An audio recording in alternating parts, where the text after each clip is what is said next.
রেকর্ডিংটা on করে দিলাম। আচ্ছা, তো স্যারদের এর আগে ক্লাসের কিছু কতটুকু পড়েছিলাম কিছু মনে আছে? আই থিঙ্ক কয়দিন হয়ে গেছে, ওয়াজ ওভার এ উইকের মতো হয়ে গিয়েছিল। এনিওয়েজ, আমরা তাহলে একটু স্টার্ট করে দিই। হ্যাঁ, তো এর আগের দিন আমরা আসলে ওয়্যারহাউসের অপারেশনসটা শুরু করেছিলাম, তার আগের ক্লাসে করেছিলাম। এর আগের দিন যেহেতু কুইজও ছিল, তো আমরা ওয়্যারহাউস অপারেশনসটা ফুললি কমপ্লিট করতে পারিনি। এর মাঝখানে অর্ডার পিকিংয়ের মধ্যে থেকে আমরা ওয়্যারহাউসের যে লোকেশনটা, কোথায় কোনটাকে দিয়ে খুঁজে বের করার জন্য কীভাবে ওয়্যারহাউসের প্রতিটা লোকেশনটাকে লেবেল করি সেটা আমরা দেখেছিলাম। আজকে একটু প্রথম থেকে শুরু করে আমরা ওয়্যারহাউসের অপারেশনসটাকে আজকে শেষ করব।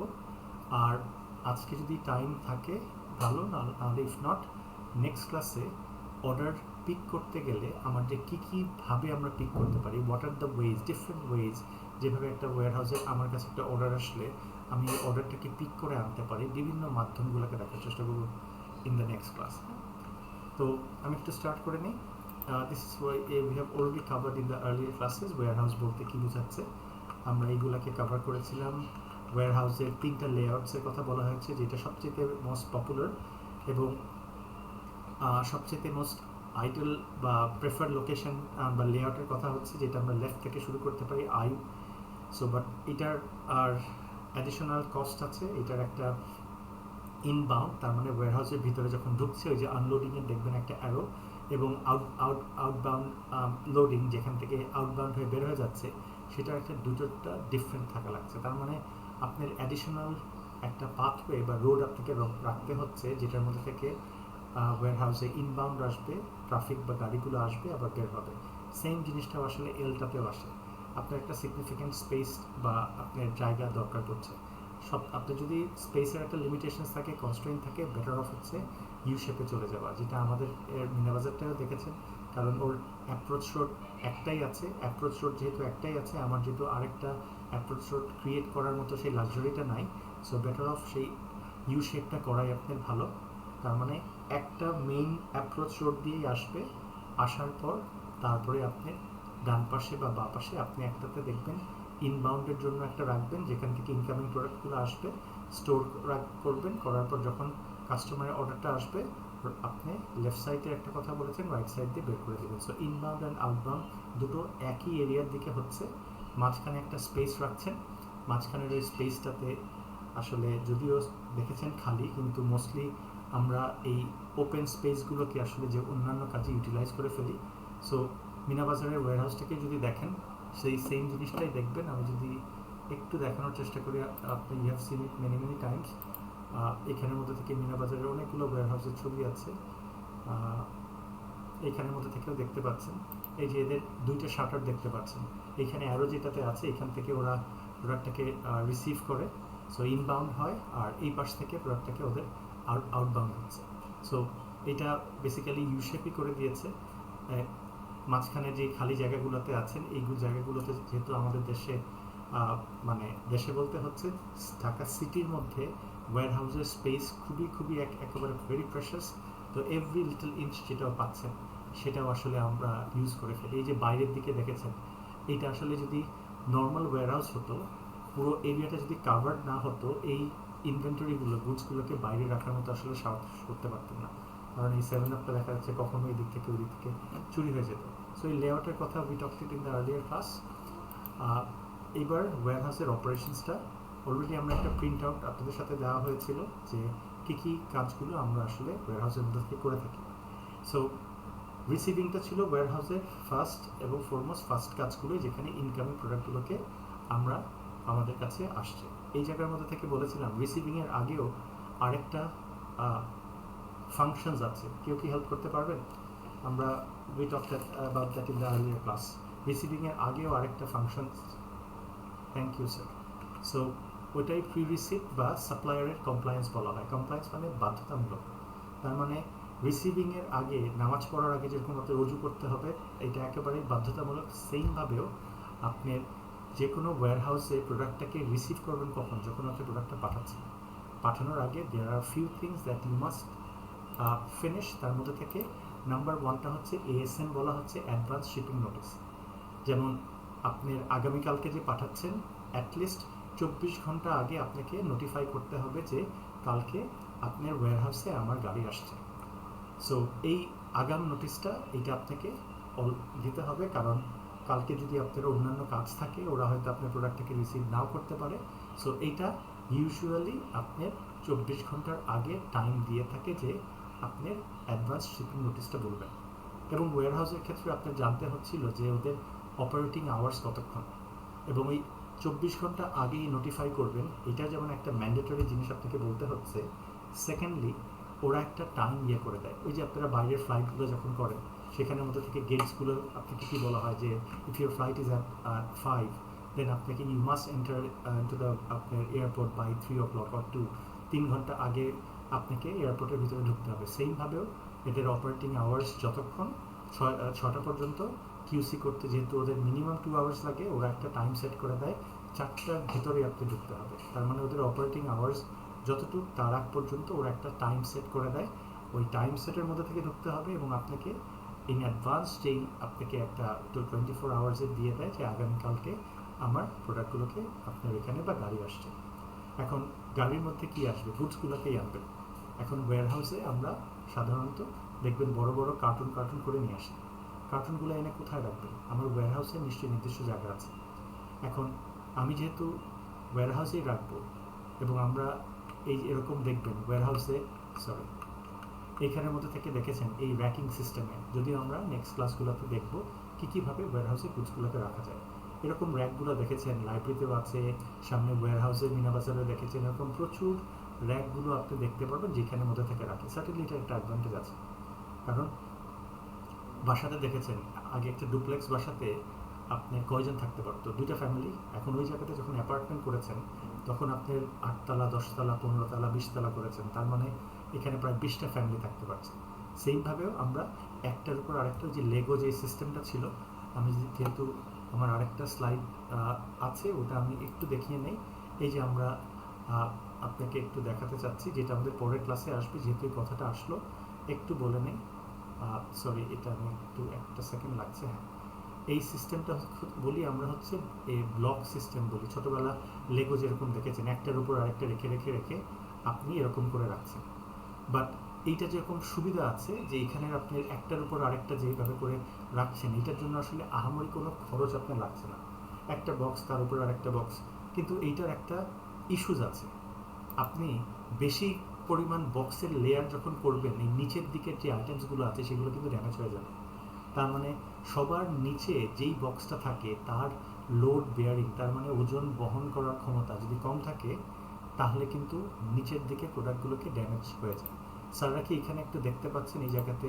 আমি জানি না জুম করলে আপনাদের জন্য দেখা পসিবল হবে কি না।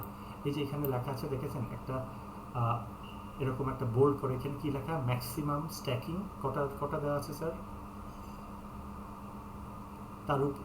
তার উপরে কি দেওয়া আছে? 6টা। তার মানে স্ট্যাকিং মানে হচ্ছে একটার উপর আরেকটা লেয়ারের কথা বলছেন, তার মানে ম্যাক্সিমাম লেয়ার আপনি দিতে পারবেন 6টা। এখন চিন্তা করে দেখেন তো স্যার, একটা ওয়্যারহাউসের হাইট যদি আপনার, আর আমাদের মিনাবাজারেরটা আছে 20 ফিট, 18 ফিট পর্যন্ত রাখতে পারি, তার মানে ধরলাম 2 তলা সমান। সো আমি যদি 6টা, এটা কিন্তু হচ্ছে আপনার ওই যে ইলেকট্রোলাইটের কথা যেটাকে বলছেন, এই যে আমাদের SMC+, এটা মাত্র 6টা, 1টা, 2টা, 3টা, 4টা, 5টা, 6টা। এই 6টা লেয়ারের উপরে আপনি রাখতে পারছেন না। 6টা লেয়ার কতটুকু হবে? আপনার ওয়েস্ট হাইট হবে। এই ওয়েস্ট হাইটের পর উপরে যদি কিছু রাখতে চান, নিচের বক্সগুলো নষ্ট হয়ে যাবে। তার মানে পুরো ওয়্যারহাউসের যত দূর জায়গা, এই যে খেয়াল করে দেখেন, বাকি পুরো উপরের জায়গাটা পুরোটা খালি, ইউজ করতে পারছেন না। তার মানে আপনি তো ওয়্যারহাউসের প্রতিটা inch square feet is expensive. So তার মানে আমি ওয়্যারহাউসের যেহেতু উপরের এত হাইটগুলোকে ইউটিলাইজ করতে পারছি না, আমার জন্য লস। এই জন্য আমরা কী করি? পরবর্তী যে অপশনটা আছে সেটাকে র্যাকিং সিস্টেম, যেটা মিনাবাজারে দেখবেন, অন্যান্য ওয়্যারহাউসে প্রচুর দেখেছেন, লাইব্রেরিতে দেখেছেন। আমরা র্যাক সিস্টেমে চলে যাই, যেখানে আপনি এগুলো প্রায় 14 ফিট পর্যন্ত থাকে। আপনার সুন্দর করে ভারী কোয়ান্টিটির পণ্যগুলোকে একটার উপর একটা করে করে করে রাখতে পারছেন। এইটার ইনভেস্টমেন্ট অবশ্যই আছে, কারণ এর আগেরটাতে একটার উপর আরেকটা বক্স করে রাখলে কোনো খরচ ছিল না, বাট এখন যখন এই র্যাকের উপরে রাখছেন, এই র্যাকের এই স্ট্রাকচারেরটা একটা ইনভেস্টমেন্ট আছে এখন। বাট সুবিধাটা হচ্ছে এখানে হিউজ পরিমাণ quantity different type of products of different weight আপনি রাখতে পারছেন। তো আমরাও যেহেতু এই ওয়্যারহাউসের জায়গাটাকে ফুললি ইউটিলাইজ করতে চাই, তো ওই জন্য এর আগে যেটাকে ব্লক সিস্টেম, ওই লেগোর মতো একটার উপর আরেকটা রাখাটাকে বাদ দিয়ে আমরা এরকম র্যাকিং সিস্টেমে চলে যেতে চাই। এখন র্যাকিং সিস্টেমে যেহেতু প্রোডাক্টটাকে রাখবো, তার মানে এইখানে একটু স্যারটা খেয়াল করবেন যে এর মধ্যে কিন্তু দেখেন একটা হাইটের দেওয়া আছে, দেখেছেন? এইটা যদি আমি নিচে দেই, এটার হাইটটা হচ্ছে নিচ থেকে উপর পর্যন্ত প্রায় 15 ফিটের মতো, 14.76, মানে ধরলাম 15 ফিটের মতোই আপনার লম্বা আছে। আবার এই পাশে আপনি দেখবেন এই লেন্থের কথা যেটা এল দিয়ে দেওয়া আছে, পাশে প্রায় 8 ফিটের মতো আছে। এবং এই মাঝখানের যেটার প্রতিটার মধ্যে গ্যাপ প্রায় দেখবেন 2.95, তার মানে প্রায় 3 ফিটের মতো আছে। 3 ফিট হচ্ছে 36 ইঞ্চির মতো আমার মাঝখানের এই গ্যাপগুলো দেওয়া আছে। এখন আমার কাছে যে হাইট, এটা কিন্তু স্ট্যান্ডার্ড বলা আছে যে আমার টোটাল র্যাকের হাইটটা হচ্ছে নিয়ারলি 15 ফিট, পাশে এটার মধ্যে থেকে হাইট দিচ্ছেন সেটা অলমোস্ট 8 ফিটের মতো, এবং প্রতিটা এই যে এক একটা, এটার বলছি আপনি লেভেল 1 লেভেল 2, প্রতিটা লেভেলের হাইটটা হচ্ছে অ্যারাউন্ড 3 ফিটের মতো, মানে 36 ইঞ্চি। সো আপনি যখন আমার কাছে কার্টুন পাঠাবেন, আপনার এটাকে জানতে হবে যে আমার এটার হাইট কতটুকু।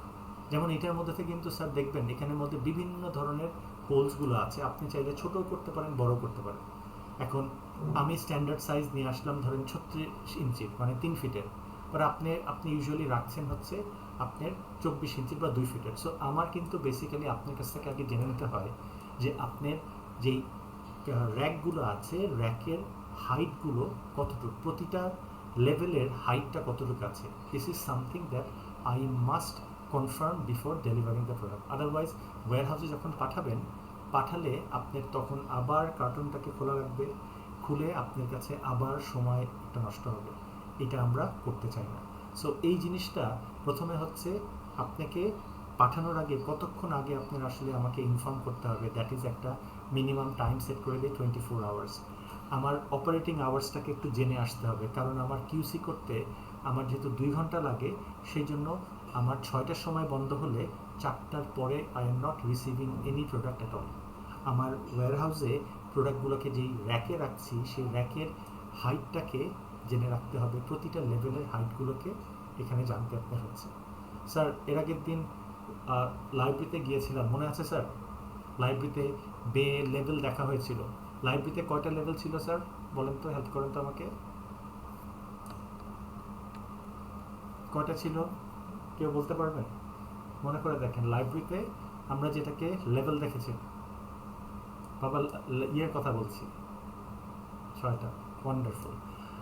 ওইখানে দেখেছিলেন সবচেয়ে উপরের যেই লেভেলটা ছিল, সেই লেভেলের উপরে কিন্তু আপনার একটা কাভার দেওয়া ছিল, এবং সবচেয়ে নিচে যেটা ছিল, এইখানে কিন্তু ওয়্যারহাউসের উপরে দেখবেন সবচেয়ে উপরের যে লেভেলটা আছে সবসময় ওপেন থাকে, কারণ আমরা এখানে সবচেয়ে ভারী জিনিসগুলোকে সবচেয়ে বটমে রাখি, আর সবচেয়ে কম্পারেটিভলি হালকা হালকা আইটেমসগুলোকে সবচেয়ে উপরে রাখার চেষ্টা করি। এখানে কয়টা লেভেল আছে স্যার? এখানে কয়টা লেভেল আছে? Thank you. আর লাস্ট জিনিসটা আরেকটা আছে, লাস্ট একটা রিমেইনিং থিংস দ্যাট আমরা আসলে সাপ্লায়ারের কাছ থেকে, মানে আমার কাছ থেকে জানতে হয়। আমি যদি মিনাবাজারের ওয়্যারহাউস ম্যানেজার হই, আমার কাছ থেকে সেটা জানবে যে এই প্রোডাক্টটাকে আমি, মানে ওঠানো নামানো যেটাকে করা হয়, ম্যাটেরিয়াল হ্যান্ডলিং যেটাকে বলছি, সেটাকে আমি আমার ম্যানুয়ালি মানুষকে দিয়ে করাচ্ছি নাকি আমার মেশিন আছে। মানুষকে দিয়ে করালে সুবিধাটা হচ্ছে আমার খরচ কম লাগবে, মিনাবাজারের কথাই বলছি, আমার খরচ কম লাগবে, কিন্তু সমস্যাটা হচ্ছে আমার আপনার হিউম্যানের লিফটিং ক্যাপাসিটিটা আসলে খুবই কম থাকে। 20 থেকে 25 কেজির উপরে আসলে আমরা লিফট করলে আমাদের ফিজিক্যালি মারাত্মক পরিমাণে ড্যামেজ হয়। সো এই কয়টা জিনিস আসলে আপনার সাপ্লায়ারের বাধ্য হয়ে জেনে আপনার কাছে আসতে হবে। কতদিন আগে আপনাকে নোটিফাই করতে হবে, কতটুকু পর্যন্ত অপারেটিং আওয়ার্স, আপনি যেখানে প্রোডাক্টগুলোকে রাখছেন সেই প্রোডাক্টের সেই র্যাকে যদি রাখেন, র্যাকের মধ্যে থেকে কতটুকু হাইটটা আছে সেটা আপনি জেনে নেবেন, এবং plus at the same time প্রোডাক্টটাকে উঠাবেন যে নামাবেন, যে ম্যাটেরিয়াল হ্যান্ডেলিংটা করবেন সেটা আসলে আপনি ম্যানুয়ালি করছেন নাকি আপনার মেশিন দিয়ে করছেন। এটা হচ্ছে আপনাকে আমার প্রোডাক্টটাকে রিসিভ করার আগের এই বাড়তি ঝামেলাটা আপনাকে দিচ্ছি। সো এখন শুরু হয়ে যাচ্ছে আমাদের ওই রিসিভিং এরিয়ার কথাটা বলছি। রিসিভিং এরিয়াটা কভার করেছিলাম, বাট আমরা যেহেতু আজকে অনেকদিন পর শুরু করছি একবারে শেষ করে নেই। রিসিভিং এরিয়াটাতে প্রোডাক্ট যখন আপনার কাছে আসছে, তার মানে ইনবাউন্ড বা ইনকামিং প্রোডাক্ট একটা সাপ্লায়ার নিয়ে আসছে। আমরা ওই দিন একটু কথা বলেছিলাম যে আমি আসলে পারচেস অর্ডারের কথা বলেছিলাম।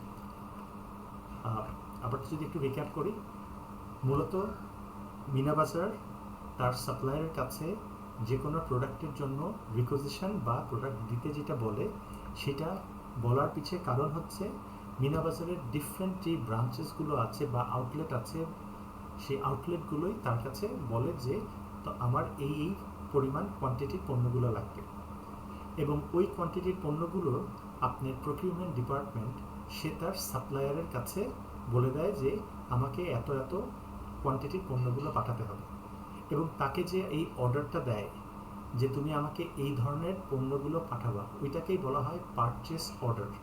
তার মানে আপনাকে একটা অর্ডার দেওয়া হলো পারচেস করার জন্য, যে মিনা বাজার তার সাপ্লায়ারকে বললো এত এত কোয়ান্টিটির পণ্যগুলো তুমি আমাকে পাঠাবা, এবং এই পারচেস অর্ডারটা দেওয়া হয় যে বায়ার মানে মিনা বাজার সে তার সাপ্লায়ারের নামে ফেভারে সেই পারচেস অর্ডারটাকে ইস্যু করে। যারা প্রকিউরমেন্ট কোর্স করছেন বা করে ফেলেছেন তারা অলরেডি এটা জানার কথা, যারা করেননি প্রকিউরমেন্ট কোর্সে গেলে ইন ডিটেলস জানতে পারবেন। বাট এতটুকু জেনে রাখেন, পারচেস অর্ডার হচ্ছে একটা ডকুমেন্ট যেটা যেই বায়ার তার কী কী পণ্যগুলো দরকার সেটা তার সাপ্লায়ারের ফেভারে ইস্যু করে, এবং সাপ্লায়ার সেই পারচেস অর্ডারে যা যা স্পেসিফিকেশন দেওয়া আছে সেই অনুযায়ী সে আসলে আপনার পণ্যগুলো আপনাকে পাঠায়। এখন প্রকিউরমেন্ট ডিপার্টমেন্ট তো সে বলেছে আমার এই গুডসগুলো লাগবে, বাট প্রকিউরমেন্ট ডিপার্টমেন্টের আন্ডারে তো ওয়্যারহাউস না, ওয়্যারহাউস হচ্ছে আপনার লজিস্টিক, তার আন্ডারে।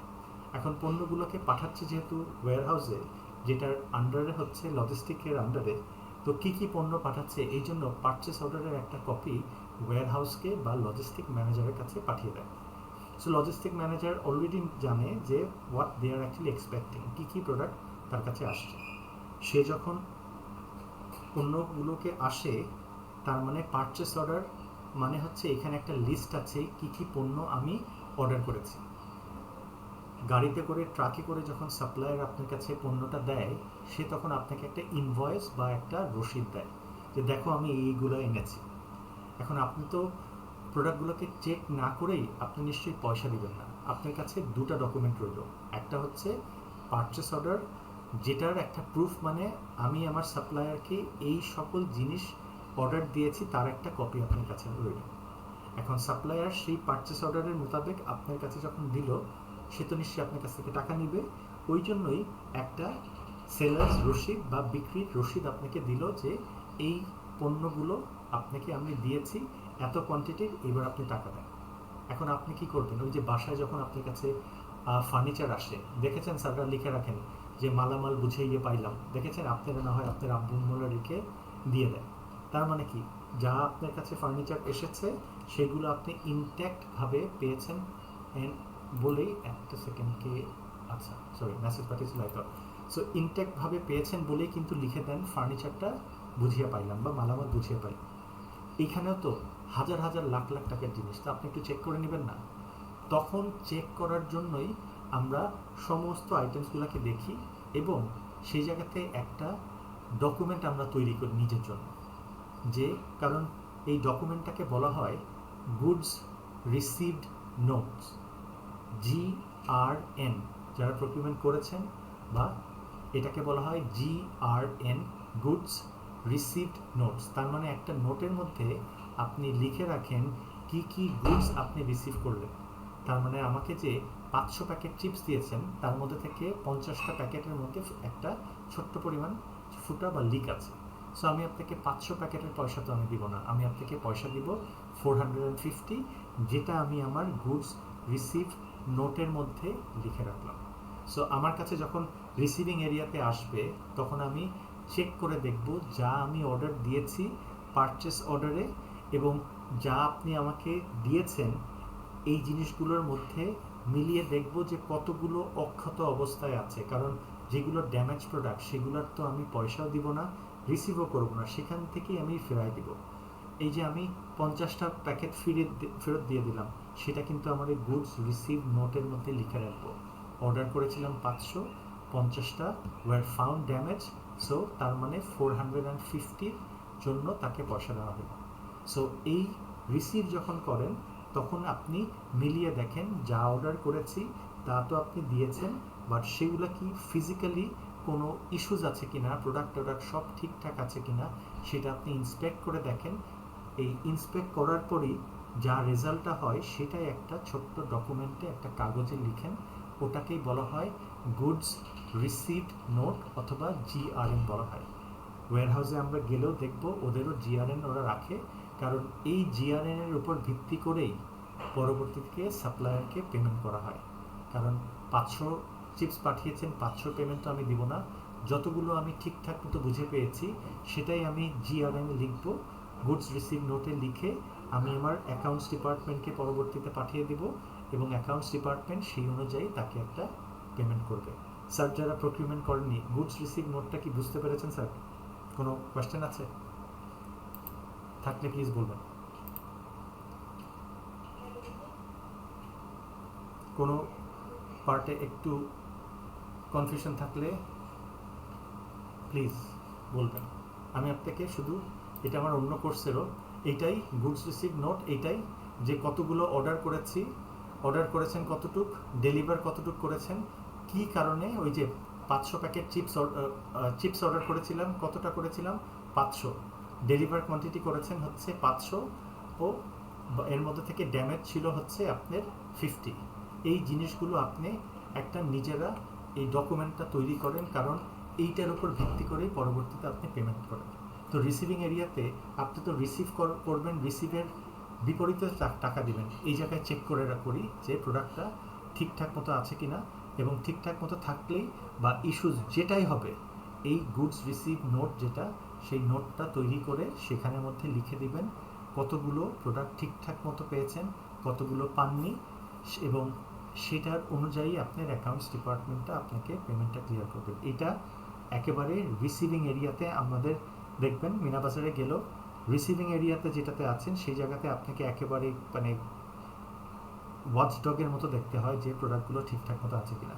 স্যার গুডস রিসিভ নোট নিয়ে কি কোনো কোয়েশ্চেন আছে? থাকলে আমাকে বলেন, ওরালস আমরা পরবর্তীতে যেতে পারবো। বুঝতে কি পেরেছেন স্যার?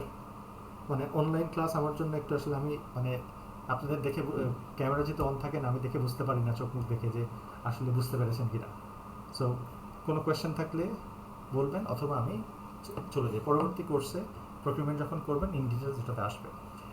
সো এখানের মধ্যে থেকেই দেখছেন, এবং আপনার যদি এখানে WMS বলে একটা নিচে লেখা আছে, রেকর্ডিং ইন WMS, আমার এটাকে বলা হয় ওয়্যারহাউস ম্যানেজমেন্ট সিস্টেম। তার মানে ওয়্যারহাউসের প্রোডাক্টগুলোকে রেকর্ড করা, প্রোডাক্টগুলো কোথায় আছে, কতটুকু আছে, কি এরকম একটা ERP সিস্টেম কোম্পানির থাকে। যদি আপনার থাকে তাহলে আপনি ওটাতে এন্ট্রি দিবেন, যদি না থাকে তাহলে আপনার ম্যানুয়ালি সেখানে আপনাকে দিতে হচ্ছে। সো তার মানে এই কাজগুলো করছেন, এবং সবার লাস্টে এই যে অনেকগুলো দেখবেন এইখানের মধ্যে থেকে ছবি টবি দেওয়া আছে, আমি একটু এইখানের মধ্যে থেকেই চলে যাই। সবার লাস্টে দেখবেন এই যে এই ছবিটা দেওয়া আছে, এইটা হচ্ছে ওয়্যারহাউসের সবচেয়ে যন্ত্রণামূলক কাজ। কারণ আপনি ওয়্যারহাউসে যখন পণ্যগুলো আপনি সাপ্লায়ার পাঠিয়েছে, আপনি অলরেডি বলেছেন আমার নিচের র্যাকের লেন্থটা হচ্ছে 8 ফিট, হাইটটা হচ্ছে আপনার 3 ফিট। এখন ও যদি আরও বেশি করে মানে ওভার সাইজ কার্টুন পাঠায়, আপনার তখন ওইটাকে ছোট করতে হয়। সো লোকালি আসলে এটা পাঠায় না, লোকালি সাপ্লায়াররা খুবই ভদ্র থাকে এবং খুবই কোঅপারেটিভ থাকে। এখন আপনি যখন বাইরের দেশ থেকে প্রোডাক্টগুলোকে আনছেন, বাইরের দেশে কিন্তু ওরা এরকম বড় বড় পাইল করেই কিন্তু পাঠাবে। সো এখন যদি কোনো ইম্পোর্টেড প্রোডাক্ট হয়ে থাকে, সেই ক্ষেত্রে বাধ্য হয়ে বা কষ্ট করেও আপনাকে ওই বড় সাইজগুলো থেকে ভেঙে ভেঙে ছোট সাইজে করা লাগে। লোকাল প্রোডাক্টের ক্ষেত্রে এরকম সমস্যা হয় না, বাট আপনি যখন ইম্পোর্ট করে আনেন, ওরা কিন্তু এই নিচে দেখবেন এই যে কাঠের উডেন প্যালেটের উপরে একটা বড় পরিমাণ আপনাকে চাঙ্ক পরিমাণ অনেকগুলো আইটেমসগুলো দিয়ে একটার উপর একটা বসায় বসায় দিয়ে দিয়েছে। ওটা আপনার পরবর্তীতে তখন ভেঙে ভেঙে আপনার খোলা লাগে, কারণ ওই সাপ্লায়ারটা, ফরেন সাপ্লায়ার যে আছেন, সে তো আসলে যেহেতু শিপে করে পাঠাচ্ছে, শিপের জন্য এরকম উডেন প্যালেট দিয়ে পাঠানোর কারণে এটার সাইজটা বড় হয়ে যায়। তো এরকম যদি আপনার ইম্পোর্টেড প্রোডাক্টসের প্রয়োজন মানে দরকার পড়ে, তখন দেখবেন আপনার বাধ্য হয়ে এক্সট্রা এই এফোর্টটা দেওয়া লাগবে। আপনার যে হাইটটা আছে ওই হাইটের লেন্থ অনুযায়ী আপনি এই কাজটা তখনই করতে পারছেন। সো ওয়্যারহাউসের রিসিভিং এরিয়াতে বেসিক্যালি এই কাজটা হয়ে থাকে। এখন এই জায়গাতে আপনাকে তাহলে কোয়েশ্চেন করি, তাহলে স্যার রিসিভিং এরিয়াতে কি আমার সময় কম লাগে নাকি অনেকগুলো কাজ করা লাগে? কি পরিমাণ টাইম নষ্ট হতে পারে বলুন তো স্যার?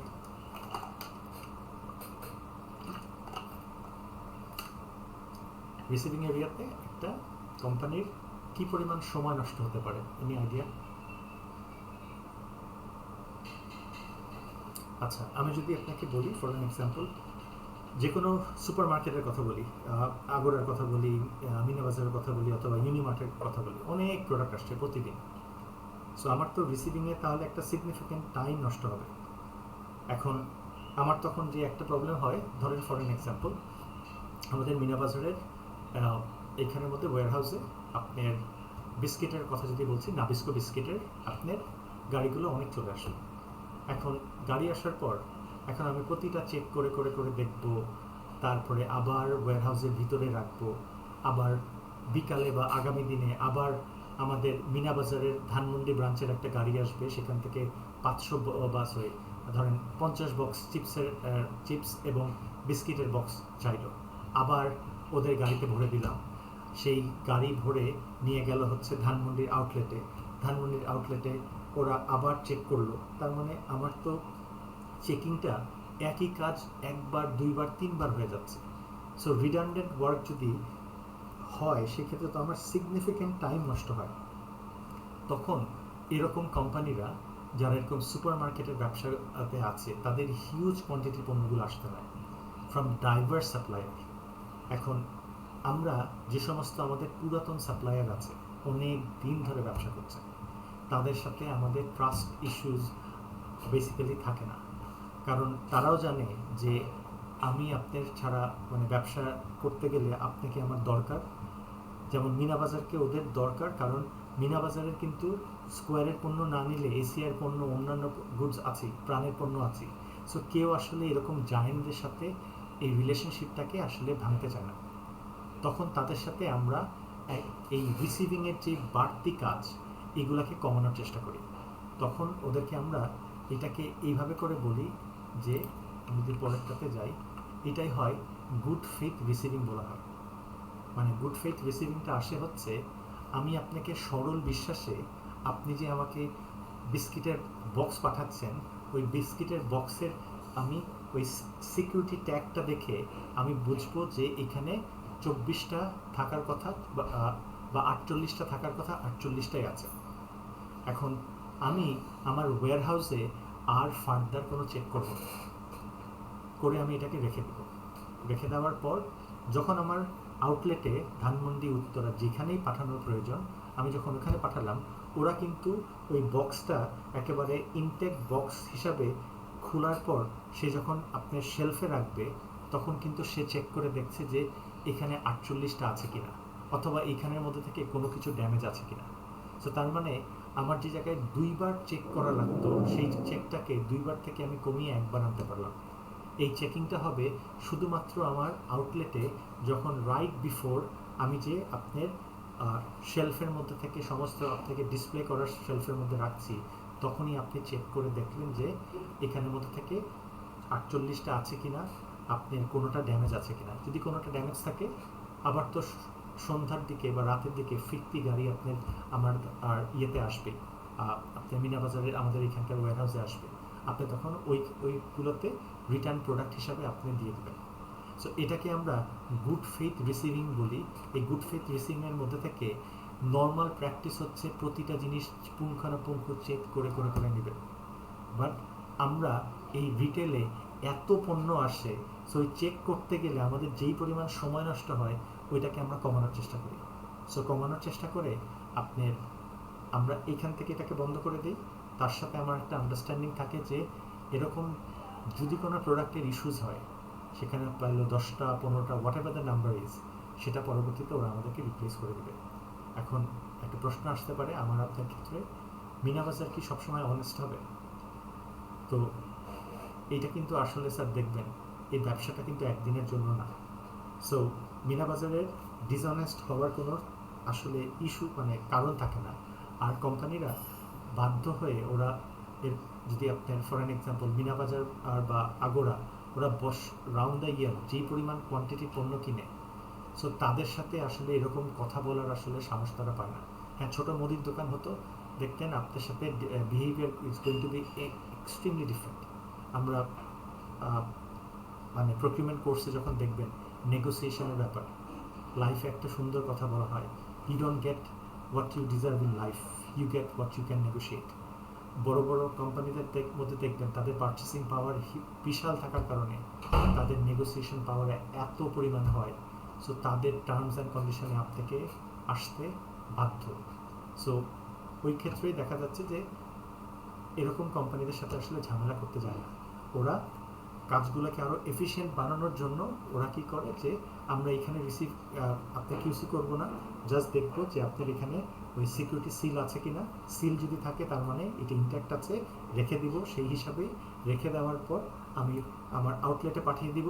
আউটলেটেও যেহেতু গাড়ি আপনার ব্রাঞ্চে রিসিভ করছে, সেখান থেকে নামানোর পর যখন শেলফে করতে যাবে, তখনই হচ্ছে ওই জায়গাতেই আপনার শেলফের যেই ভদ্রলোক ফ্লোরে থাকে তারই কাজ থাকবে, 48টা জায়গায় 48টা আছে কিনা, কোনো ড্যামেজ থাকলে সেটা লিখে দিবে, পরবর্তীতে আপনাকে এই রিপ্লেসমেন্টটা দিয়ে দিবে। এইটা ইউজুয়ালি এখান থেকে আপনার হয়ে থাকে। ওয়ালমার্টের মতো বড় বড় কোম্পানি যেগুলো আছে সেগুলো একই ধরনের জিনিসগুলো আসলে করে থাকে। এখানে একটা হাইব্রিড অ্যাপ্রোচের কথা বলা হয়েছে, ওইটা এখান থেকে আমি একটু স্কিপ করে যাচ্ছি, কারণ এটা আমরা যখন আমাদের লজিস্টিকের আইটিটাতে দেখব, সেখানে দেখব যে আসলে RFID কীভাবে কাজ করে, তারপরে আমাদের আর সেখানে আমাদের NFC কীভাবে কাজ করছে, ওইটার জন্য দেখবেন আমাদের ওই পার্টিকুলার সেগমেন্টটাকে রেখে দেবো। সো তার মানে আমি একটু খেয়াল করে দেখি আমরা এই পর্যন্ত আমরা কতটুকু দেখার চেষ্টা করলাম। আমাদের এই জায়গা থেকে রিসিভিং পার্টটাকে দেখলাম। রিসিভিংয়ের আগে একটা পার্ট ছিল যেটাকে বলা হচ্ছে প্রি রিসিভ অথবা সাপ্লায়ার কমপ্লায়েন্স। কমপ্লায়েন্স মানে বাধ্যতামূলক, কার জন্য বাধ্যতামূলক? সাপ্লায়ার জন্য।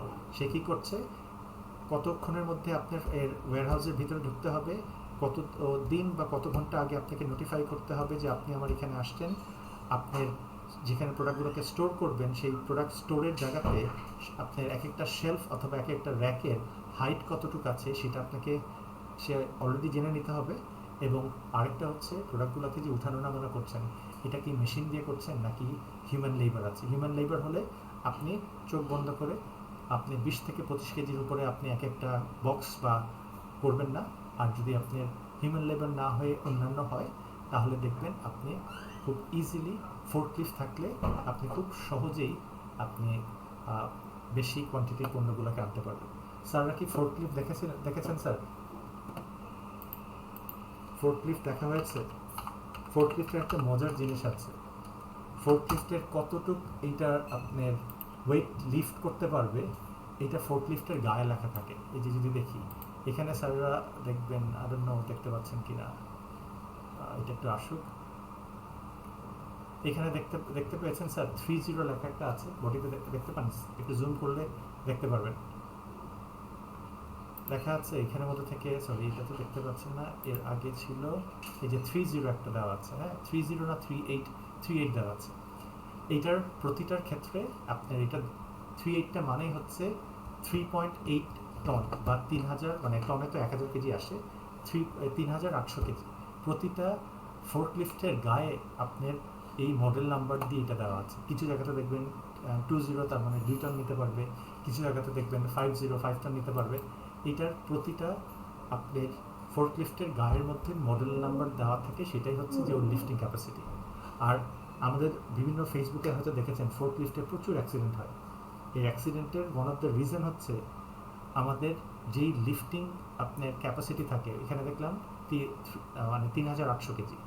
আমরা কখনোই এটার ফুল লোড এটাকে দিই না। এটার সবসময় সেফটি বা সেফলি অপারেট করার জন্য আমরা ম্যাক্সিমাম এইটার 80% ওয়েট বা লোড আমরা দিয়ে রাখি, 80%-এর উপরে কখনো দিই না। সো অ্যাক্সিডেন্টগুলো মোস্টলি হয় যে আপনার যখন দেখা যাচ্ছে যে আপনার ওই 3000 আর মানে 80%-এর উপরে এক্সিড করে যান, তখন এই ব্যালেন্সটা আসলে মানে কমে যায়। তার মানে আমরা রিসিভিং এর আগ পর্যন্ত কমপ্লায়েন্সটা দেখলাম, কমপ্লায়েন্সের পর চলে আসলো হচ্ছে অ্যাকচুয়ালি আপনার ওয়্যার হাউসের ভিতরে চলে আসলো ওরা প্রোডাক্টটাকে এখানে আনলোড করার জন্য। আপনি আনলোড করালেন, করানোর পর আপনি এক হাতে আপনার কাছে আছে পিও দেখবেন, পারচেস অর্ডার আপনার আছে, তার মানে আমি কি অর্ডার করেছি সেটার একটা কপি। আপনি যে আমার এখানে দিয়ে গিয়েছেন, আপনি আমার কাছ থেকে টাকা চান, এই জন্য একটা সেলার্স একটা তার রসিদ বা ইনভয়েস দিল। এখন আমি প্রোডাক্টগুলোকে ইন্সপেক্ট করে দেখব যে ফিজিক্যালি কোনো ড্যামেজ আছে কিনা। যদি কোনো ড্যামেজ থাকে বা না থাকে, এইটার জন্য আমি আরেকটা ডকুমেন্ট আমার তরফ থেকে আমি রেডি করব। This is our internal document. ওটাকে কি বলা হচ্ছিল জানি স্যার, যেটা আমরা নিজেরা তৈরি করি, প্রোডাক্টটা ঠিকঠাক মতো আছে কিনা, ওই ডকুমেন্টের নামটা কি ছিল স্যার? গুডস কি জানি একটা নোট ছিল, হেল্প করেন তো স্যার। আপনি তো পারবেন, আপনি প্রকিউরমেন্ট করছেন স্যার। না স্যার, আমরা যেটাতে করেছিলাম হচ্ছে গুডস রিসিভড নোটস। তার মানে আপনি যখন পণ্যটা রিসিভ করছেন, পণ্যটা রিসিভ করার পর আপনার প্রথম ডকুমেন্ট আপনার হাতে আছে যে পারচেস অর্ডার। আমি এতগুলো 500 প্যাকেট চিপস অর্ডার করেছি। এই আপনাকে যে আমি অর্ডারটা দিয়েছি সেটার একটা কপি হচ্ছে আমার কাছে আছে পারচেস অর্ডার। সেই মোতাবেক আপনি আমার কাছে প্রোডাক্টটাকে ডেলিভারি করলেন। আমি এখন প্রোডাক্টটাকে ডেলিভারির সাথে সাথে সে আপনাকে একটা রসিদ দিয়ে দিল যে ভাই টাকা দেন। আপনি তখন বলছেন ওয়েট, আপনি যে প্রোডাক্টগুলোকে দেখেছেন সেটার ফিজিক্যালি প্রোডাক্টগুলো ঠিক আছে কিনা আমি এটাকে একটু চেক করব। চেক করার পর আপনি দেখলেন ফিজিক্যাল ইন্সপেকশনের পর, কিউসি করার পর দেখলেন 500টার মধ্যে থেকে 450 সেটার ইনট্যাক্ট আছে, 50টার মধ্যে সমস্যা আছে। এখন আপনার এই 50টার মধ্যে সমস্যা আছে, আপনি এই যে 500 অর্ডার করেছিলেন 450টা পেলেন, এটা তো আপনার লিখতে হবে কোথাও, কারণ এইটার বিপরীতে তো আপনি পেমেন্ট করবেন। ওই যে একটা ডকুমেন্ট আপনি তৈরি করেন সেটাকেই বলা জিআরএন বলা হয়, গুডস রিসিভড নোটস সেটাকে বলা হয়। তো রিসিভিংয়ের ক্ষেত্রে আমরা এটাকে এত লম্বা লেন্দি একটা ওয়ার্ক, সেটাকে অনেক ক্ষেত্রে বাইপাস করার একটা স্কোপ থাকে। সেটা হচ্ছে আমরা গুড ফেইথ রিসিভিং আমরা বলে থাকি। এটা রিটেল ওয়ালমার্টের মতো কোম্পানি বড় বড়গুলো প্রচুর করে, ওদের বিভিন্ন আইটিগুলোও আছে। সেটা আসলে আপনারা দেখবেন, স্যারদেরকে আমি নট শিওর দেখিয়েছিলাম কিনা, ওই যে আপনার আর আর যেটার মধ্যে থেকে আপনার বারকোডের মতো কথা বলছেন, অথবা আরএফআইডি যেটা আছে, আরএফআইডি স্ক্যানার দিয়ে আপনি 1 সেকেন্ডে 1000 প্রোডাক্ট পর্যন্ত স্ক্যান করতে পারছেন। এরকম আইটি যদি ইনভেস্টমেন্ট করেন, অনেক ক্ষেত্রে আপনার খরচটা আসলে লাগবে না। তো এই রিসিভিংয়ের কাজটাকে আমরা সহজও করতে পারি। এবার একটা একটা করে আমরা যাই। রিসিভিংয়ের মধ্যে থেকে বেসিক্যালি কাজ কি, যে গুডসগুলো আমি পাচ্ছি সেগুলোকে ঠিকঠাক মতো করে চেক করে দেখা, আমার রেকর্ড করব যা আমি রিসিভ করলাম সেটা আমার ডেটাবেসে রেকর্ড করব, করে আমি আমার এই রিসিভিং এরিয়াতে মূলত আমার কাজ শেষ হয়ে গেল। এখন আপনি রিসিভিং এরিয়ার পর আপনি প্রোডাক্টটাকে নিশ্চয়ই আপনি ওয়্যারহাউসের একেবারে বাইরের দিকে রিসিভ করছেন। এখন রিসিভ করে প্রোডাক্টের কাজ কি, রিসিভ কেন করছেন? বিকজ ওয়্যারহাউসে প্রোডাক্টটাকে স্টোর করে রাখবেন। Warehouse is a place where আপনি একটা সার্টেন টাইমের জন্য প্রোডাক্টটাকে আপনি স্টোর করে রাখছেন। তো এরপরেই আমরা চলে যাব যে রিসিভিং এরিয়ার পর আমাদের ওয়্যারহাউসের সবচেয়ে বড় স্পেস যেটাকে বলছি সেটাকে বলা হচ্ছে আমার, যেখানে এখানে রিসিভ স্টোরেজ না, এখানে রিজার্ভ স্টোরেজ হবে। এখানে স্পেলিংটা ভুল আছে, রিজার্ভ স্টোরেজের কথা ওই জায়গাতে আমরা চলে যাব। সো এখানে আমরা স্টোরেজ হিসাবে এটাকে রিজার্ভ করে রাখি, যেখানের মধ্যে থেকে ওয়্যারহাউসের একেবারে সবচেয়ে বড় জায়গা। এখন অনেক ক্ষেত্রে হয়ে যায় ইউজুয়ালি 50% জায়গা থেকে শুরু করে অনেক ওয়্যারহাউসে 90-95% পর্যন্ত জায়গাটাকে আপনি রেখে দেন ওয়্যারহাউসের স্টোরেজের। আমাদের মতো ডেভেলপিং এরিয়াতে বা কান্ট্রির ক্ষেত্রে দেখা যাচ্ছে আমরা যেহেতু এই ফোর্কলিফটের মতো এগুলোকে অ্যাফোর্ড করতে পারি না, আমরা একটা আপনার শেলফ বা র্যাকের থেকে আরেকটা র্যাকের মধ্যে গ্যাপটা খুবই অল্প পরিমাণে রাখি। ওই জন্য পুরো ওয়্যারহাউসটাকে আমরা যত বেশি পারি পরিমাণ আমরা স্টোরেজের জন্য ইউজ করি। আমাদের মতো দেশগুলোতে হিউজ পরিমাণে করে, বাইরের মতো দেশগুলোতে 50-60% মতো আপনি স্টোরেজের জন্য রাখে, কারণ বাকি জিনিসগুলো আপনার এরকম ফোর্কলিফটের মুভমেন্ট করার জন্য দরকার পড়ে। ফোর্কলিফট যেরকম আপনার 13 ফিটও আছে, তারপরে 9 ফিটও আছে, তারপরে 6.5 ফিটও আছে, ডিফারেন্ট টাইপ অফ সাইজের ফোর্কলিফট থাকে। ওই কারণেই আপনার দুটো র্যাকের মাঝখানে গ্যাপটা আপনার একটু সিগনিফিক্যান্ট রাখা লাগে। তার মানে রিসিভ করার পর পণ্যগুলোকে আমি রিজার্ভ স্টোরেজের মধ্যে রেখে দিলাম, এবং এই জায়গাতেই আমার ওয়্যারহাউসের কাজ শেষ হয়ে গেল। কারণ ওয়্যারহাউসের কাজ হচ্ছে পণ্যগুলোকে স্টোর করে রাখা, so that any customer incoming order আসলে সেই অর্ডারটাকে যেন খুবই তাড়াতাড়ি সেটাকে আমি ডিসপ্যাচ করতে পারি অথবা অ্যাড্রেস করতে পারি। এই পর্যন্ত ওয়্যারহাউসের ফাংশনস বা প্রথম দায়িত্ব শেষ, সে প্রোডাক্টগুলোকে স্টোর করে রেখে দিয়েছে। এখন এর পরের স্টেপটা শুরু হবে যে ধরেন কোনো কাস্টমারের অর্ডার আপনার ওয়্যারহাউসে আসলো, এখনই ওয়্যারহাউস এখন নাড়াচাড়া দিয়ে উঠবে যে তার পরবর্তী ফাংশনস, যেটা প্রথম ফাংশনস ছিল প্রোডাক্টটাকে স্টোর করে রাখা, পরবর্তী ফাংশনস হচ্ছে যখনই আপনার কাছে যে কোনো ইনকামিং অর্ডার আসবে সেটাকে বেস্ট পসিবল ওয়েতে ওইটাকে আপনার অ্যাড্রেস করা বা ওইটাকে মিট করা। এখন সেকেন্ড ফাংশনটাতে আসবে। এখন অর্ডার পিকিংয়ের ক্ষেত্রে আমরা দেখব এখানে কিন্তু দুটো দেওয়া আছে, অর্ডার পিকিং অ্যান্ড সোর্টেশন। সোর্টেশনের মানে হচ্ছে বাছাই করা, আমরা একটা একটা করে দেখার চেষ্টা করি। সো এই জায়গাতে আপনাকে একটু দেখবেন অর্ডার পিকিংয়ের কথা বলা হয়েছে। অর্ডার পিকিংটা যদি আপনি একটু খেয়াল করে দেখেন, আমাকে যেই একটা অর্ডার মানে একটা প্রোডাক্টের লিস্ট দেওয়া হয়েছে, আমি সেই প্রোডাক্টের লিস্টটা ওয়্যারহাউসে যেই রিজার্ভ স্টোরেজ মানে যেই জায়গা থেকে পণ্যগুলো স্টোর করে রেখেছি সেই জায়গা থেকে এই পণ্যগুলোকে আমি তুলে আনার চেষ্টা করব। এখন অর্ডার পিকিং হচ্ছে ওয়্যারহাউসের one of the most time consuming টাস্কের মধ্যে একটা। কারণ আপনাকে আমি সাথে সাথে বললাম যে এটা নিয়ে আসেন, আপনি বললে 1 সেকেন্ডে যেতে পারবেন না। আপনার আগে সেই প্রোডাক্টটাকে নেওয়ার জন্য আপনার নিশ্চয়ই কোনো ট্রলি বা হুইল ট্রাক কিছু একটা নেওয়া লাগবে, তারপরে সেই জায়গাতে ট্রাভেল করে খুঁজে খুঁজে বের করা লাগবে আচ্ছা এই লোকেশনটা কোথায়, ওইখানে যেয়ে প্রোডাক্টটাকে আনলোড করবেন, করার পর আপনি ওই ট্রলির মধ্যে বসাবেন, বসায় আবার ট্রাভেল করে এনে তারপরে আপনি দিবেন। সো ওয়্যারহাউসের অর্ডার পিকিং কাজটা হচ্ছে it's one of the most time consuming কাজ। সো এইখানে আমরা কি করছি, আমাকে যে অর্ডারটা পিক করতে দিচ্ছেন আমাকে বলা হয় অর্ডার পিকার। আমাকে যে লিস্টটা দিয়ে বললেন এই কটা প্রোডাক্ট আমার পিক করতে হবে ওটাকে বলা হয় পিক লিস্ট। তার মানে এখানে দুটো জিনিস আছে, যে অর্ডারটাকে আমাকে দেওয়া হয়েছে রেসপন্সিবিলিটি অর্ডারটাকে পিক করে আনবেন, আমাকে বলা হয় অর্ডার পিকার। আর আপনাকে যে লিস্টটা দেওয়া হয়েছে যে লিস্টটাকে দেখে আপনি অর্ডারটা পিক করবেন এটাকে বলা হয় পিক লিস্ট, যে লিস্ট দেখে আপনি পিক করছেন। এখন আমরা এই জায়গার মধ্যে থেকে একটু দেখার চেষ্টা করি, আমাদের এখানের মধ্যে থেকে খেয়াল যোগ করলে এসে দেখবেন 10-17টা প্রোডাক্টের মতো আপনার এখানে দেওয়া হয়েছে একটা লিস্ট। এই লিস্টটা আপনাকে দেওয়া হলো যে, বা আমাকে বেসিক্যালি দেওয়া হলো যেই আপনাকে 17টা প্রোডাক্টগুলোকে আপনার পিক করে আনতে হবে। সো এই যে আমাকে যে লিস্টটা দেওয়া হচ্ছে এইটাকেই বলা হচ্ছে যে আমি অর্ডার পিকার, এই পিক লিস্টটা আমি রিসিভ করেছি। এখন আমার কাজ কি, আমার কাজ হচ্ছে যেই জায়গাতে আপনার ওই যে দেওয়া আছে লোকেশন অফ দ্য আইটেমস, ওই যে আপনারা একটু আগে দেখেছেন আমার ARBLP যেরকম দেওয়া ছিল, ওই যে মনে করে দেখেন আপনার এরিয়া জানতে হবে, লোকেশন জানতে হবে, এরকম যা যা যা দেওয়া ছিল আপনারা ইয়েতে দেখেছেন। এরকম আপনাকে প্রতিটার ক্ষেত্রে আপনাকে একটা লোকেশনের পার্টটা দিবে যে কোথায় কোথায় থেকে এই প্রোডাক্টগুলোকে আপনার পিক করতে হয়। এই যে এরকম আপনাকে একটা লোকেশন দিবে যে এই জায়গাতে এই পণ্যগুলো আছে, এই জায়গাতে এই মোবাইল ফোন আছে, এরকম করে আপনাকে প্রতিটার একটা ডিটেল আকারে এরকম আপনাকে লোকেশনটা প্রোভাইড করে দেবে। এবং আপনাকে কোয়ান্টিটিও বলে দিয়েছে কটা, এবং স্পেসিফাই করে দিয়েছে কালার কি, কারণ বক্সের সাথে সেগুলো লেখা থাকে। সো আপনি ওইখানে যাওয়ার পর আপনি গুডসটাকে সেখান থেকে পিক করবেন।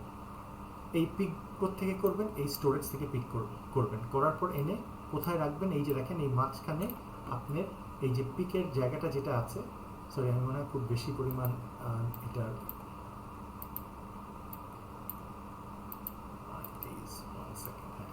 সো এই পিকের যেটা আছে সেখানের মধ্যে থেকে দেখবেন আপনার পিকিংয়ের যে জায়গাটা সেটা হচ্ছে স্টোরেজের একেবারে পাশে। সো তার মানে হচ্ছে যে পিকিং পার্টটা হচ্ছে আপনার স্টোরেজের একেবারে অ্যাডজাসেন্ট এরিয়াতে থাকে। আপনাকে যে পিক লিস্টটা দেওয়া হয় সেটা নিয়ে এসে আপনি পিকিং একটা আলাদা একটা জোন থাকে, এই জায়গার মধ্যে সকল পণ্যগুলোকে আপনার রাখা হয়।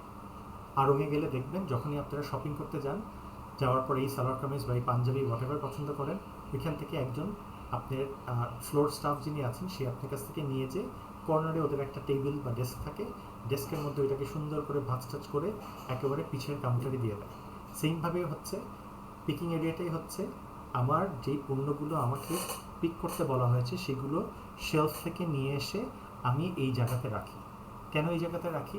কারণ এই যে আমাকে 17টা পণ্যের কথা বা গুডসের কথা আপনি আমাকে আনতে বলেছেন, আমি একটা বক্সে এই 17টা পণ্যটাকেই নিয়ে এসেছি এবং নিয়ে এসে ফার্স্ট থিং হচ্ছে আমি পিকিং এরিয়াতে এই 17 আইটেমসগুলোকেই আমি পিকিং এরিয়াতে রাখবো। এই এরিয়াটাতে কিন্তু শুধুমাত্র নিয়ে প্রোডাক্টগুলোকে পিক করে এনে রাখা হয় না, এখানে আরেকটা রেসপন্সিবিলিটি বা আরেকটা ফাংশনস করা হয়। এখন এই 17 আইটেম যেটা করা হয়েছে আপনি আমাকে দিয়েছেন আনতে, আমি 17টা নিয়ে আসছি, বাট আমি তো এখানের মধ্যে থেকে আসলে আই এম নট শিওর যে এই 17টা আইটেমস এটা কি শুধুমাত্র একটা কাস্টমারের নাকি মাল্টিপল কাস্টমারের। এই জায়গাতেই পিকিং এরিয়াতেই আমাকে যেই এই একটা বিনের মধ্যে দিয়েছেন যার মধ্যে থেকে 17টা আইটেমস আমি নিয়ে আসছি, এই জায়গাতে এসেই আমি sorting করার চেষ্টা করব, মানে বাছাই করার চেষ্টা করব যে এটা কি শুধুমাত্র একটা কাস্টমারের নাকি না এটা কিন্তু আমার 4টা কাস্টমারের ডিফারেন্ট আমার অর্ডার। তার মানে পিকিং এরিয়াতে শুধুমাত্র আমরা নিয়ে এসে প্রোডাক্টটাকে রিজার্ভ স্টোরেজ থেকে নিয়ে এসে কিন্তু এখানে রেখে দিই না, ওইখানকে আরেকটা ফাংশনস করি, সেটা হচ্ছে আমার অর্ডারটার সেটা কি শুধুমাত্র একটা কাস্টমারের নাকি এটা মাল্টিপল কাস্টমারের। মাল্টিপল কাস্টমারের হলে দেন আমার সেই কাস্টমারের সেই নাম্বার বা অর্ডার অনুযায়ী সেগুলোকে আলাদা আলাদা করে আমার আর বাছাই করতে হচ্ছে। এই কাজটা আমার আরেকটা এখান থেকে একটা হ্যাঁ আমি এটা পেনটা হ্যাঁ সেই আরেকটা কাজ আমার এখান থেকে করতে হচ্ছে। তার মানে এখানে কয়টা কাস্টমার হলো? আমার 4টা। এখন একটা কথা থেকে বলি, দেখেন আপনারা যখন দারাজে মাল্টিপল প্রোডাক্টসগুলো অর্ডার করেন 3-4টা, তখন কি আপনার খুচরা আসে নাকি একটা বড় বক্স বা একটা কার্টনে আসে? কীরকমভাবে আসে স্যার? মানে আপনি সেম সাপ্লায়ারের কাছ থেকে যদি অর্ডার করেন তাহলে কি করে, ওরা একটা বড় একটা কার্টনের মধ্যে দিয়ে দেয়। এরকমই তো ইউজুয়ালি হয়, কারণ সুবিধাটা হচ্ছে শিপিং কস্ট কমে যায়, আর প্লাস হচ্ছে এগুলোকে যখন আপনি একটা সিঙ্গেল কার্টনে দেন ওইটা ম্যানেজ করা সহজ, ড্যামেজটা কম হয়। সো আপনার জন্য অ্যাজ এ সাপ্লায়ার হিসাবে বা আপনি যে শিপার যে পাঠিয়েছেন আপনার জন্য এটা একটা ভালো হয়। সো আমরা এখানে কয়টা প্রোডাক্ট অর্ডার করেছি? প্রথম কাস্টমার 1 সে দেখা গিয়েছে 3টা করেছে, সেকেন্ড কাস্টমার সে হচ্ছে 6-8টা করেছে, এইভাবে করে করে প্রতিটা কাস্টমারে কিন্তু মাল্টিপল অর্ডার্স করেছে। এখন আমি এই জায়গাতেই যেহেতু আপনার এগুলো টোন এগুলো ডিফারেন্ট শেপের, এগুলো ড্যামেজ হওয়ার চান্সেস হতে পারে, তখন আমি যেটা করব আমি এই পণ্যগুলোকে একত্র করার চেষ্টা করব। একত্র বলতে এরকম অর্ডারগুলোকে একটা বড় মাস্টার কার্টন তৈরি করব, করে এগুলোকে যেগুলো আছেন সেগুলো খুচরা আইটেমসগুলোকে আপনি দেখেছেন এগুলোকে একটা বড় বক্স অথবা কার্টনে করে ফেলবো। এটাকেই বলা হয় কোলেশন। ওয়্যারহাউসের যে ফাংশনসগুলোর মধ্যে থেকে আপনি কাজ করছেন তার মধ্যে থেকে আপনি তার মানে কি করেছেন একটু খেয়াল করে দেখেন। প্রথমে আপনি করেছেন যে আমি যদি এইটা একটু আপনার জন্য নিয়ে যাই আরেকটা ছবি, ওইটাকে একটু দেখাই। ওয়্যারহাউসের এটা যদি বলি, ফার্স্টে আপনি কি করেছেন? ফার্স্টে আপনি রিসিভ করেছেন, রিসিভ করার পর গুডসগুলো সবটা ঠিকঠাক মতো আছে, সেগুলোকে আপনি রিজার্ভ স্টোরেজে রেখে দিলেন। রিজার্ভ স্টোরেজে আপনি রেখে দেওয়ার পর সেখানে যে আপনি রাখলেন সেখানের মধ্যে কেন রাখছেন? বিকজ ওয়্যারহাউসের বেসিক ফাংশনটাই হচ্ছে রিজার্ভ স্টোরেজে রেখে দেওয়া, সেখানে আপনি রাখলেন। সেকেন্ড কাজটা হচ্ছে যখনই কোনো অর্ডার আমার ওয়্যারহাউস রিসিভ করলো, সেই ওয়্যারহাউসের ম্যানেজার সেই অর্ডারটা পিক করার জন্য কোনো একটা ব্যক্তিকে অ্যাসাইন করে। লাকিলি আনফর্চুনেটলি ইট ওয়াজ মি। সো আমাকে বলা হচ্ছে অর্ডার পিকার। আমার কাছে একটা লিস্ট দেওয়া হলো, সেটাকে আমরা বলছি পিক লিস্ট। ওই পিক লিস্টটা তার মধ্যে থেকে কতগুলো ইনফরমেশন আপনাকে মাস্ট দিতে হবে। কি প্রোডাক্ট দাম বলা হয়েছে, কোয়ান্টিটি কতটুক, সেখানে যদি স্পেসিফিক কোনো কালারের বা কোনো ভ্যারিয়েন্টের কোনো কিছু থাকে সেটা, এবং মেনশন করতে হয় এটা কি আপনার কোন ধরনের প্রোডাক্ট। কারণ আপনি যদি এটা গ্লাস আইটেম হয় তাহলে আপনার প্রিপারেশন হবে আলাদা, এটা যদি কেমিক্যাল হয় তাহলে প্রিপারেশন হবে আলাদা, আর এই প্রোডাক্টটা কোন লোকেশন থেকে আপনাকে পিক করতে হবে সেই প্রোডাক্টের লোকেশনটা আপনাকে দিতে হচ্ছে। সেটা নিয়ে আপনি রিজার্ভ স্টোরেজে চলে গেলেন। চলে যাওয়ার পর আপনাকে যে 17টা প্রোডাক্টের লিস্ট দেওয়া হয়েছে সেই অনুযায়ী ডিফারেন্ট লোকেশন থেকে পিক করে নিয়ে এসে পিকিং এরিয়া যেটা আছেন সেখানে প্রোডাক্টগুলোকে রাখলেন। পিকিং এরিয়াতে শুধুমাত্র এনে রাখছেন না, এখন দেখার চেষ্টা করছেন এটা কি শুধুমাত্র এই যে 17টা বা হোয়াট এভার দ্য আইটেমস আপনি পিক করলেন এটা কি একজন কাস্টমারের নাকি মাল্টিপল কাস্টমারের। আপনি এখন দেখলেন এটা মাল্টিপল কাস্টমারের, তার মানে আপনার তো এখন বাছাই করা লাগবে। জাস্ট লাইক খেয়াল করে দেখেন তো আপনার আমরা কি করছি, মেইন আইটেমসগুলো কোরবানির এই সময় সব মাংসগুলো একসাথে করার পর আমরা আস্তে আস্তে ওই মাংসটাকে 7টা ভাগে আলাদা করে দিই, দিয়ে আপনার এক ভাগা সবাই ভাগে নিয়ে যান। সেমভাবে ওই চাঙ্কটাকে 17টা আইটেমসগুলোকে ডিফারেন্ট ভাগ করে দিচ্ছি, বিকজ আমার এখানে 4টা কাস্টমার অর্ডার করেছে। এখন 4টা কাস্টমার যে অর্ডার করেছে, একটা ছিল ফোন, একটা হচ্ছে আপনার পাওয়ার ব্যাংক, হ্যান ত্যান, সো আমার পাঠাতে হবে তো ওই একটা কাস্টমারের বাসায়, কিন্তু 4টা আলাদাভাবে না পাঠিয়ে আমি যদি একটা বক্স করে পাঠাই সেটা হ্যান্ডেল করাও আমার জন্য সহজ, শিপমেন্টেরও খরচ কম পড়বে, প্রোডাক্টের ড্যামেজও কম হবে। সো আমি প্রতিটা কাস্টমারের প্রোফাইল বা কাস্টমারের লিস্ট দেখে ওই প্রোডাক্টগুলোকে একটা বক্সে সেপারেট বক্সে ঢুকিয়ে দিলাম, সো দ্যাট আমার যেন ওই প্রোডাক্টের ড্যামেজও কম হয়, প্রোডাক্টের কোনো রিকোয়ারমেন্টস যদি থাকে, প্রোডাক্টের শিপিংও খরচ কম হয়, সব দিক থেকে আমার জন্য সুবিধা, সেটাকে দিয়ে দিলাম। সো কোলেশন অ্যান্ড সবগুলো একসাথে বক্স করার পর আপনি তখন কি করতে হচ্ছে, আপনি নিশ্চয়ই লেবেলিংটাও কমপ্লিট করে ফেলবেন। সেখানে আপনি আপনার কোলেশনের পর লেবেলিংটা করছেন। এখন একটু খেয়াল করে দেখেন, অনেক সময় খুবই ফ্র্যাজাইল আইটেমস থাকে, গ্লাস হতে পারে, মোবাইল ফোন হতে পারে, মনিটর হতে পারে, সুভিনিয়ার হতে পারে। সেক্ষেত্রে বিভিন্ন সময় কাস্টমারের অনেক সময় রিকোয়ারমেন্ট থাকে, এই যে পণ্যগুলো আসছে সেখানের মধ্যে থেকে ধরেন বাটন ফোন থাকলে খুব একটা হয়তো আপনার প্রিকশনস দরকার নেই। অনেক সময় দেখবেন বাসায় যেগুলোকে দেয় ওইটার উপরে দেখেছেন বাবল র্যাপার দিয়ে দিয়েছে, কারণ এই জায়গাতে সেফটির জন্য অ্যাডিশনাল এই বাবল র্যাপার দিয়ে দেন। তারপরে হচ্ছে বিভিন্ন আপনার এই লুজ আইটেমসগুলো যা আছে, ইভেন এরকম আপনার শেভিং একটা ফোমের মতো যেটা আছে দিলে ওইটার মতো শেপ হয়ে যায়। সো ওয়্যারহাউসের লাস্ট কাজটা থাকে প্রোডাক্টের, যখন আপনি মাল্টিপল প্রোডাক্টগুলোকে একটা কার্টুনের মধ্যে ভরছেন, লাস্ট কাজটা থাকে প্রোডাক্টের যদি কোনো কাস্টমার স্পেশাল কিছু রিকোয়ারমেন্টস থাকে আমরা সেগুলোকে দেওয়ার চেষ্টা করি। আপনার ইউজুয়ালি আমরা বাবল র্যাপ দিয়ে দিই, বাট অনেক ক্ষেত্রে গ্লাস আইটেমসের ক্ষেত্রে আপনার যেই ক্লায়েন্ট তার হয়তো এক্সট্রা কোনো রিকোয়ারমেন্ট থাকে, আমরা সেই এক্সট্রা রিকোয়ারমেন্টটাও দিয়ে থাকি। তার মানে এই পর্যন্ত কি হলো, যা অর্ডার করেছিলেন সেই অর্ডারগুলোকে আলাদা করলাম, একটা কাস্টমারের আন্ডারে যে কটা প্রোডাক্ট ছিল সেগুলোকে খুচরা প্রোডাক্টগুলোকে নিয়ে একটা বড় কার্টুনের মধ্যে নিয়ে ভরলাম। ভরার পর তার বাসার ঠিকানা বা যেটাই আছে লেবেলিংটা করা শেষ। আপনি যদি এক্সট্রা কোনো প্রিকশনস বলেন, আইদার আপনার ইয়ের ভিতরে থাকবে অথবা বাইরে দিয়ে বাবল র্যাপ সবটা করে দিয়ে, যেন প্রোডাক্টের জন্য এক্সট্রা সেফটি দিয়ে প্রোডাক্টের সমস্ত লেবেলিং করা শেষ। এখন হচ্ছে এই প্রোডাক্টটা রেডি টু ডেলিভার, প্রোডাক্টটা ডেলিভার করার জন্য 100% এখন রেডি হয়ে গিয়েছে। এখন এই প্রোডাক্টটাকে তো আমার কাছে রেখে লাভ নেই, প্রোডাক্টটা তো আমার যে কোনো ড্রাইভার বা গাড়ি আছে তার কাছে আমার রাখতে হবে। হ্যাঁ স্যার, একজন হ্যান্ড রেজ করছেন, বলেন তো।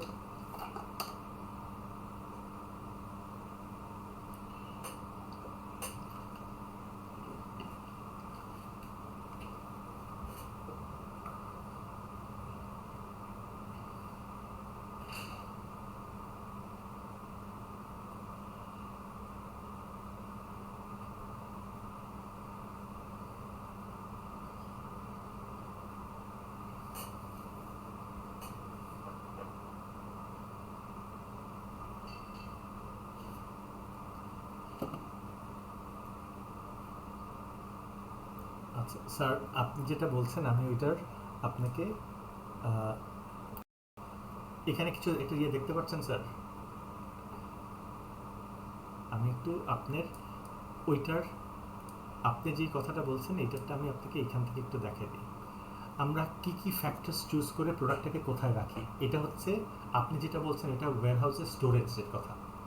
যে আপনি যখন পণ্যগুলোকে ওয়্যারহাউসে স্টোর করবেন, সব গুডসগুলোকে কিন্তু আপনি একসাথে রাখতে পারবেন না। যেমন এই যে আপনি ফ্লেমেবলের কথা বলছেন, এখানে ফ্লাওয়ার্সের কথা আছে। এখানে একটা খেয়াল করে দেখেন, many flowers produce ethylene gas, যেটা একটা ন্যাচারাল প্ল্যান্ট হরমোন তৈরি করে। যেমন আপনার ফুলগুলো থেকে একটা হরমোন টাইপের আপনার ইমিট করে, যেটা যত গ্রিন ভেজিটেবলস অ্যান্ড ফ্রুট আছে সেটাকে কিন্তু আপনার যেটা 5 দিনে পেকে যাওয়ার কথা সেটা মাত্র 2 দিনে বা 1 দিনের মধ্যে পেকে যায়। এই জন্য ফ্রুটসগুলো কখনো কিন্তু এটার সাথে রাখে না। ফ্লেমেবল আইটেমসগুলো সেটার মধ্যে থেকে কিন্তু রাখবে না। সো আপনি যেটার কথা বলছেন ওইটা হচ্ছে আমরা ওয়্যারহাউসের প্রোডাক্টগুলোকে কীভাবে স্টোর করি সেটার কথা। ওইটা আমাদের এর পরের চ্যাপ্টার আছে, যেটাতে আমরা, আপনি যেটা বলছেন, আমরা অনেক সময় দেখবেন হাই ভ্যালু আইটেমস, ল্যাপটপ অনেক এক্সপেন্সিভ, গোল্ড ওয়াচেস, ওইটার সাথে কিন্তু কম দামি আইটেমসগুলোকে রাখি না, ওইগুলোকেও আলাদা করে রাখি। কোভিডের সময় কী করেছিল, আমাদের কোভিড খুবই ইনফেকশাস টাইপের, কোভিড পেশেন্টসগুলোকে কোয়ারেন্টাইন করে আলাদা করে রেখেছে, নর্মাল পেশেন্টসগুলোকে অন্যদিকে রেখেছে। ওয়্যারহাউসেও আমরা সেম জিনিসটাই করি, কারণ অনেক সময় দেখা গেছে যেগুলোর রেফ্রিজারেটেড আইটেম সেগুলোকে একসাথে রাখবেন, হেভি আইটেমসগুলোকে আরেক সাথে জায়গাতে রাখবেন, যেগুলো ফ্লেমেবল আইটেম সেগুলোকে সরায় রাখবেন। এরকমভাবেই আমরা করে রাখার চেষ্টা করি। তো স্যারের যেই পার্টটাকে বলছেন ওটার জন্য আমাদের এটাতে অবশ্যই আপনার আসবে আমাদের ম্যাটেরিয়াল স্টোরেজ সিস্টেম, যেটা কিভাবে ম্যাটেরিয়ালগুলোকে ওয়্যারহাউসের ভিতরে স্টোর করতে হয় সেটারও আমাদের বিভিন্ন ওয়েজগুলো আছে। আমরা কাকে একসাথে রাখতে পারবো, কাকে রাখতে পারবো না, কোন ভিত্তিতে এইগুলোকে একটা গ্রুপে রাখবো সেটারও একটা আলাদা চ্যাপ্টার আছে। ওটার জন্য একটু ওয়েট করতে হবে স্যার। হ্যাঁ, ঠিক আছে। তো এইখানে প্রোডাক্টটাকে পুরোটা আমার একেবারে, এইটা কিন্তু আপনি যেটা বলছেন এটা হচ্ছে প্রোডাক্টটার ওই যে রিজার্ভ স্টোরেজে রাখার কথাটা। এই যে আমি যদি ফেরত চলে যাই, ওই রিজার্ভ স্টোরেজে কীভাবে রাখবো ওই পার্টটাতে কিন্তু আপনারটা আসবে। যে পণ্যগুলোকে যে আমরা রিসিভ করার পর এক জায়গাতে যে রাখছি, সব গুডসগুলোকে আমরা একসাথে রাখবো না, ডিফারেন্ট গুডসগুলোর জন্য আলাদা আলাদা করে করে আপনাকে ডিফারেন্ট একটা জায়গা করে দেওয়া হয়েছে। আমরা ওইটাও বিভিন্ন ক্যাটাগরি বা বিভিন্ন জোন যে ভাগ করে রাখি, ওই জোনগুলো কীভাবে ভাগ করি ওইটা আমরা ওখানে দেখব। এখন আমরা কতটুকু পর্যন্ত ছিলাম খেয়াল করে দেখেন, প্রোডাক্টটাকে রিসিভ করেছি, রিজার্ভ স্টোরেজে রেখে দিয়েছি, কাজ শেষ, অর্ডার একটা এসেছে স্টোর থেকে বা যেখান থেকে এসেছে, কাস্টমারের অর্ডারের বা একটা রিটেল আউটলেটের অর্ডার। এখন আমরা সেই রিজার্ভ স্টোরেজে যেয়ে প্রোডাক্টটাকে পিক করে আমরা নিয়ে এসে পিকিং এরিয়াতে রেখেছি। 17টা আইটেমস ছিল, ভাগ করে করে দেখেছি, 4টা কাস্টমারের 17টা আইটেমস, তার অনুযায়ী যার যার কয়টা ছিল সেগুলোকে আলাদা আলাদা আপনার ছোট ছোট বক্সগুলোকে একত্র করেছি, করে একটা মাস্টার কার্টন বা একটা বড় বক্সের ভিতরে সেটাকে ফিট করে দিয়ে লেবেলিং করা শেষ, বাবল র্যাপ করা শেষ, ঠিকানা সমস্ত দেওয়া শেষ, product is ready to go. এখন এইটা আমি কোথায় রাখলে আমার যে ড্রাইভার বা যে পিকার আসবে আমার বা ডেলিভারি ম্যান আসবে সেটা আমি বুঝতে পারবো। আমার তো ওয়্যারহাউসের ভিতরে, সে তো আমার ওয়্যারহাউসের ভিতরে ঢুকবে না। আমার বাসায় যে গার্বেজ পিক করে আপনি কি করেন, গেটের বাইরে রেখে দেন, because there is a designated area, অথবা আপনার অ্যাপার্টমেন্টের নিচে গার্বেজের জন্য একটা নির্দিষ্ট জায়গা ঠিক করা আছে। ওয়্যারহাউসের সেম একটা নির্দিষ্ট জায়গা পিক করা আপনার ডেলিগেট করা থাকে, এই জায়গার মধ্যে থেকে গুডসগুলোকে রেখে দিবেন, বিকজ এগুলো সমস্ত আউটবাউন্ডের জন্য রেডি, চলে যাওয়ার জন্য রেডি। আপনাকে সেটাকে আমরা লেবেলিং করা শেষ, সেটাই করে আমরা সমস্ত ওই যে দেখবেন শিপিং এরিয়া যেটা আছে, শিপিং এরিয়ার কাছে রেখে দিই। ওই শিপিং এরিয়ার ভিতরে আপনার, আর যখনই গাড়িটা আসবে আমার ওয়্যারহাউসে যে সমস্ত স্টাফরা যারা যারা আছে তারা সেই গাড়ির মধ্যে এটাকে আপনার লোড করে দেওয়ার চেষ্টা করবে। এটা যদি আমরা পরেরও আরেকটাতে দেখি, সেটার মধ্যে থেকেও দেখবেন এই যে শিপিং এরিয়া, এই জায়গার মধ্যে থেকে গুডসগুলোকে তারা রেখে দিবে। এই জায়গার যেটাতে আছে এইখানের মধ্যে থেকে পিকিংয়ের পর এই জায়গার মধ্যে থেকে ওরা রেখে দিবে। এখানে যখন এইটার একটু বেটার, তো এই শিপিং এরিয়ার মধ্যে থেকে এইটা ইউ এর মধ্যে থেকে আছে, এই জায়গাতে করে রেখে দিবে। আসলেই যখন গাড়িটা আসবে আপনি এইটাকে পুশ করে একেবারে আপনার গাড়িতে শিপিং এরিয়া থেকে আপনার গাড়িতে সেটাকে লোড করে দিয়ে দেবেন। সো ওয়্যারহাউসের বেসিক্যালি ফাংশনস হচ্ছে এতটুকু পর্যন্তই। ওয়্যারহাউসের কাজগুলো বা ফাংশনস বললে ভুল হবে, অপারেশনস আমরা রিসিভ করি, করে স্টোরেজে রেখে দিই, রিজার্ভ স্টোরেজে রাখার পর যখনই অর্ডার আসে সেখান থেকে পিক করে আপনি sorting করে সেগুলোকে একত্র করেন, বিকজ কাস্টমারের যদি মাল্টিপল অর্ডারস থাকে আলাদা আলাদা না পাঠিয়ে সিঙ্গেল অর্ডারে পাঠাবেন, সেটাকে একসাথে পিক করে তারপরে সেগুলোকে একত্র করেন, sorting করে একত্র করেন, কনসলিডেট করে একটা মাস্টার কার্টন বা একটা সিঙ্গেল কার্টনে লেবেলিং করে আপনি একেবারে ওয়্যারহাউসের শেষ প্রান্তের মধ্যে রেখে দেন। যখনই আপনার কোনো ডেলিভারি আপনি যেই ভ্যান বা যেটাই আসে আপনি ওয়্যারহাউসের একেবারে শেষ প্রান্ত থেকে গাড়িতে উঠিয়ে দেন এবং এইটা ওয়্যারহাউস থেকে বেসিক্যালি আপনার চলে যায়। এইটাই হচ্ছে আপনার ওয়্যারহাউসের অলটুগেদার ফাংশনস। কোনো কোয়েশ্চেন থাকলে sir please. Supply chain course mostly সবার করা হয়েছে না স্যার? একটা দেখাবো, এইটা কি করা হয়েছে কিনা, না হলে আমরা এইটাকে ক্লাসের মধ্যে আমরা দেখব। প্রোডাক্ট যে ডেলিভারি করা হয় আপনার কি কি অপশনসে কি ভাবে সেগুলোকে আমরা মানে আপনার ডিস্ট্রিবিউশন নেটওয়ার্কটা ডিজাইন এটা কি দেখা হয়েছিল? আমি একটা স্লাইড একটু দেখাই আপনাদেরকে। যদি এটা না হয় আমরা একটা দিন লাগবে, শুধু একটা ক্লাসের মধ্যে থেকে আপনাদেরকে আমার এই যেটাই আছে 8জন স্টুডেন্টকে লাগবে। আমরা ক্লাসের মধ্যে থেকে 8জন স্টুডেন্টকে বসায় এই যে আপনার ডিস্ট্রিবিউশন নেটওয়ার্কটা কীরকম হয় এটা আমি একটু এই পার্টটা আসবে। এইটা কি মনে পড়ে? দেখেন তো এরকম হয়েছিল কিনা দেখানো। এই যে manufacturer storage with direct shipping এরকম হয়েছিল দেখানো। তাহলে আমরা এটা তাহলে স্কিপ করতে পারি। এটার যেরকম আপনাদের ছিল খেয়াল করে দেখেন, এরকম manufacturer storage with direct shipping এরকম ছিল কি না, এরকম 4টা 6টা অপশনস। ওকে, তাহলে এটা আমরা স্কিপ করে দিব, এটা আমরা এবার কভার করব না, কারণ এটা আপনার প্রিন্সিপালসেই হোপফুলি কভার করার কথা। তো স্যার আজকে এই পর্যন্তই কভার করব, এর বেশি আসলে আজকে আর যাবো না, কারণ ওয়্যারহাউসের ডিফারেন্ট টাইপ অফ ওয়্যারহাউস আছে। ওইটা আমরা হয়তো নেক্সট ক্লাসে কুইজের মার্ক আমরা শেয়ার করে আমরা দেখি। আর 21শে ফেব্রুয়ারি মনে হয় একটা ছুটি আছে। 21শে ফেব্রুয়ারি ছুটিটা যেটা আছে ওই ছুটিটার